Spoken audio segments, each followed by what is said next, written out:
ಎಲ್ಲರಿಗೆ ನಮಸ್ಕಾರ. ಈ ಸ್ಟೋರಿ ಕೇಳಿದ ಪ್ರತಿಯೊಬ್ಬರಿಗೆ ತುಂಬ ಧನ್ಯವಾದಗಳು. ಫಸ್ಟ್ ಆಫ್ ಆಲ್ ನಿಮ್ಮ ಸಮಯ ಕೊಟ್ಟು ಈ ವಿಡಿಯೋ ಕೇಳಿದ ಪ್ರತಿಯೊಬ್ಬರಿಗೆ ತುಂಬ ಧನ್ಯವಾದಗಳು. Thank you so much. ನೀವು ನಿಮ್ಮ ಜೀವನದಲ್ಲಿ ಯಾವಾಗಲೂ ಒಂದೇ ಥರ ಇರುತ್ತಾ ಅಂತಂದರೆ ಸಾಧ್ಯ ಆಗುತ್ತಾ? ಒಂದು ಎಕ್ಸಾಂಪಲ್ ಹೇಳ್ತೀನಿ ನೋಡಿ. ನಿಮ್ಮ ಜೀವನದಾಗ ನೀವು ಅನ್ಕೊಂಡಿದ್ದೆಲ್ಲ ಸಿಗ್ತಾ ಇದೆ. ದುಡ್ಡು ಪ್ರಾಬ್ಲಮ್ ಇಲ್ಲ, ಏನು ಸಮಸ್ಯೆನೇ ಇಲ್ಲ. ಬಟ್ ಅವಾಗ ನಿಮ್ಗೆ ಏನು ಬರುತ್ತೆ? ಅಹಂಕಾರ ಬರುತ್ತೆ. ಆಟೋಮೆಟಿಕಲಿ ಬರುತ್ತದೆ. ಹೇಗೆ ಬರುತ್ತೆ ಗೊತ್ತಾಗೋದಿಲ್ಲ. ನೀವು ಅನ್ಕೊಂಡಿದ್ದೆಲ್ಲ ಸಿಗ್ತಾ ಅಂದಿದ್ಮೇಲೆ ಅವಾಗ ನಿನಗೆ ಏನು ಬ್ಯಾನೆ ಇರುತ್ತೆ? ಏನು ನೋವು ಇರೋದಿಲ್ಲ. ಎಲ್ಲನೂ ಸಿಗ್ತಾ ಇದೆ. ಅವಾಗ ನೀವು ಕೋರಿಗೋ ನಿಮಗೆ ಇದು ಬೇಕು ಅಂತ ನಿಮ್ಗೆ ಅಸಲು ಏನಿಲ್ಲ, ಸಿಕ್ಕಿದೇ ಬೇಕು. ಹೀಗೆ ನಿನಗೆ ಅನ್ಕೊಂಡಿದ್ದೆಲ್ಲ ಸಿಗ್ತಾ ಇದ್ದಾಗ ನೀನು ಯಾರಿಗೆ ಕೇಳೋದಿಲ್ಲ. ಒಂದು ಅಹಂಕಾರ ಬಂದೇ ಬರುತ್ತೆ. ಸೊ ಇವಾಗ ಇದ್ದಿದ್ದ ಲೈಫು ಯಾವಾಗಲೂ ಒಂದೇ ರೀತಿ ಇರುತ್ತಾ ಅಂತಂದರೆ ಇರಲ್ಲ. ಸಾಧ್ಯ ಇಲ್ಲ ಮಾತುಗಳು. ಅದು ಒಂದು ಟೈಮ್ ಇರುತ್ತೆ ನಿಂದು. ಈ ಟೈಮ್‌ನಲ್ಲಿ ನೀನು ಏನು ಮಾಡಿದ್ರು ಅದು ಸಕ್ಸಸ್ ಆಗ್ತಾ ಇದ್ದ ಅಂದ ತಕ್ಷಣ ನೀ ಏನು ಬೇಕಾದ್ರೂ ಮಾಡು. ಸಕ್ಸಸ್ ಆಗುತ್ತೆ. ಯಾಕಂದರೆ ನಿನ್ನ ಟೈಮ್ ಚೆನ್ನಾಗಿದೆ. ಆ ಟೈಮ್‌ನಲ್ಲೇ ಮಾಡು. ಬಟ್ ನಿನಗೆ ಯಾವಾಗಾದ್ರೂ ಲಾಸ್ ಆಗೋಕ್ಕೆ ಸ್ಟಾರ್ಟ್ ಆಗುತ್ತೆ ನೋಡು, ಆವಾಗಲೇ ನೀನು ನೆಗೆಟಿವಿಟಿ ತಗೊಳಕ್ಕೆ ಹೋಗಬೇಡ. ನೆಗೆಟಿವಿಟಿನಲ್ಲಿ ಇರಬೇಡ. ಅದ್ರ ಬಗ್ಗೆ ನೀನು ಥಿಂಕ್ ಮಾಡಬೇಡ. ಸಪೋಸ್ ನಿಮ್ಗೆ ಒಂದು ಎಕ್ಸಾಂಪಲ್ ಹೇಳ್ಬೇಕಾಗಿದ್ರೆ ನೀವು ಯಾವಾಗಾದ್ರೂ ಪಾಸಿಟಿವಿಟಿ ಅನ್ಕೊಂಡಿದ್ದೆಲ್ಲ ಸಿಗ್ತಾ ಇದೆ, ನಿಮಗೆ ಏನು ಪ್ರಾಬ್ಲಮ್ ಇಲ್ಲ ಲೈಫ್‌ನಲ್ಲಿ ತುಂಬ ಚೆನ್ನಾಗಿದೆ. ಅವಾಗ ನೀನು ಯಾರಿಗಾದ್ರೂ ನೆನೆಸ್ತೀರಾ? ಯಾರಿಗಾದ್ರೂ ದೇವರಿಗಾದ್ರೂ ಇಲ್ಲ ಯಾರಿಗಾದ್ರೂ ನೆನೆಸ್ತೀರಾ?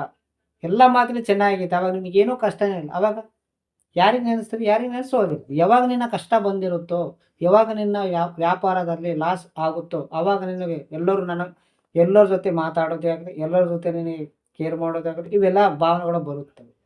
ಒಬ್ಬ ವ್ಯಕ್ತಿ ನಿನ್ನ ಹತ್ರ ಬಂದು ಆತನ ಲೈಫ್ ಸ್ಟೈಲ್ ಹೇಳಿದಾಗ, ಆತನ ಬಗ್ಗೆ ಇಲ್ಲ ಆತನ ಲೈಫ್ ಸ್ಟೋರಿ, ಫೇಲ್ಯೂರ್, ಬಿಸ್ನೆಸ್‌ನಲ್ಲಿ ಲಾಸ್ ಆಗಿದೆ ಅವೆಲ್ಲ ನಿನಗೆ ಹೇಳಿದಾಗ, ಸೊ ನಿನಗೊಂದು ನೆನಪು ಬರುತ್ತೆ. ಅವನ ಥರ ಬಿ ನಮಗೆ ಬಿ ಆಗುತ್ತೇನೋ ಅಂತ ನೆಗೆಟಿವ್ ಥಾಟ್ ಬಂದೇ ಬರುತ್ತೆ.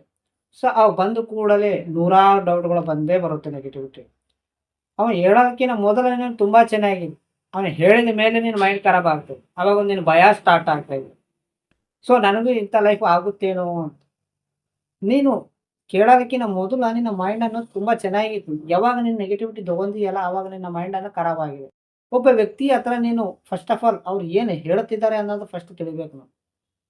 ಏಕೆಂದರೆ ಪ್ರತಿಯೊಂದು ಸಮಸ್ಯೆದಲ್ಲಿ ಹೋಗ್ಲಕ್ಕೆ ಹೋಗ್ಬಾರ್ದು. ನೆಗೆಟಿವಿಟಿ ಎಲ್ಲಿರುತ್ತೋ ಅಲ್ಲಿ ಹೋಗ್ಲಕ್ಕೆ ಹೋಗ್ಬಾರ್ದು ಜಾಸ್ತಿ. ಯಾಕೆಂದರೆ ಆವಾಗ ನೀನು ಎಷ್ಟು ಪಾಸಿಟಿವ್ ಆಗಿದ್ರೂ ಕೂಡ ನೆಗೆಟಿವಿಟಿ ನಿಮಗೆ ಮೈಂಡಲ್ಲಿ ತಲೆಗೆ ಸುತ್ತೆ ಆಗುತ್ತೆ. ನೀವು ಏನಾದರೂ ಒಂದು ಕೆಲಸ ಮಾಡಬೇಕು ಅಂದಾಗ ಇನ್ನೊಬ್ಬರಿಗೆ ಕೇಳೋಕ್ಕೆ ಹೋಗಬೇಡಿ. ಯಾಕೆಂದರೆ ಅವರು ನೆಗೆಟಿವಿಟಿನೇ ಹೇಳೋದು ಜಾಸ್ತಿ ಜನ. ಅವಾಗ ಅವ್ರು ಕೇಳೋದಕ್ಕಿಂತ ಮೊದಲು ನೀನೊಂದು ತುಂಬ ಹುಷಾರಾಗಿದ್ದಿ.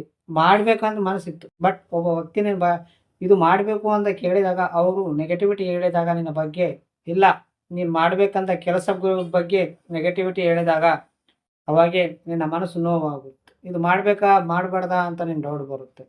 ಇವೆಲ್ಲ ನೂರಾರು ಡೌಟಿನಿಂದ ಯಾರಿಗೆ ಕೇಳೋಕ್ಕೆ ಹೋಗ್ಬಾರ್ದು.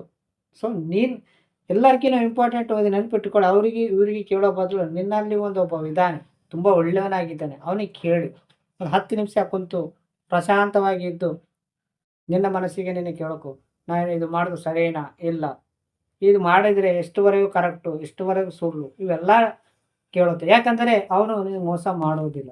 ಒಬ್ಬ ವ್ಯಕ್ತಿನ ಮೋಸ ಮಾಡ್ಬೋದೇನೋ, ಬಟ್ ನಿನ್ನ ಹತ್ರ ಒಳಗೆ ಇರೋನು ಯಾವತ್ತೂ ಮೋಸ ಮಾಡೋದು. ಅವ್ರ ಮಾತು ಕೇಳಿದಾಗ ಮಾತ್ರ ನಿನ್ನ ಲೈಫ್‌ನಲ್ಲಿ ಯಾವತ್ತೂ ಫೇಲ್ ಆಗೋದೇ ಇಲ್ಲ. ಅವನು ಹೇಳ್ತಾನೆ ಇರ್ತಾನೆ, ಬಟ್ ನೀವು ಕೇರ್ ಮಾಡ್ತಾ ಇರಿ. ಸಬ್ಕಾನ್ಷಿಯಸ್ ಮೈಂಡು ನೀನು ಏನು ಕೊಡ್ತಿ, ನೀನು ಏನು ನೋಡ್ತಿ ಅದೆಲ್ಲ ಜಸ್ಟ್ ನೀವು ಕೊಟ್ಟಿದ್ದಾಗ ಅದ್ರ ಕೆಲಸ ಅದೇ ಮಾಡುತ್ತೆ.